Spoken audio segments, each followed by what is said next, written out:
বিয়ের পূর্বে কোনো মেয়ের গায়ে হাত দিবি না ভাই আমার, খবরদার। বিয়ের পূর্বে কোনো মেয়ের সাথে কথা বলবি না, খবরদার। তোর যোগ্যতা নেই ওর সাথে কথা বলার। তুই কে রে? বামন হয়ে চাঁদের দিকে হাত বাড়াবি না।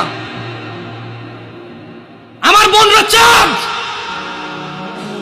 ওয়াল্লাহি যেদিন ইসলামী শাসন আসবে, যেদিন ইমাম মেহেদী আসবে, যেদিন ঈসা আলাইহিস সালাম আবার আসবে, ওনার বন্ধের উপর যারা হাত দেবে উনি হাত কেটে ফেলবে।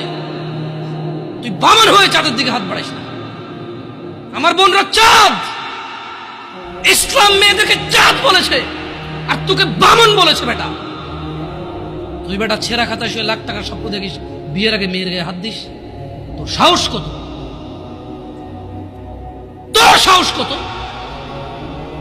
তুই জানিস না মুহাম্মদ সাল্লাল্লাহু আলাইহি সাল্লাম বলছে নেক স্ত্রী দুনিয়াতে যা আছে ওর চেয়ে বেশি উত্তম। তুই কি করে ওর গায়ে হাত দিস বিয়ের আগে? তোর সেই যোগ্যতা আছে বল?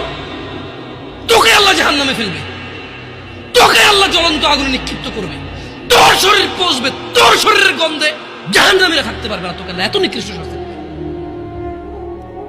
কেন? কারণ তুই এত বড় জঘন্য কাজে লিপ্ত হয়েছিস।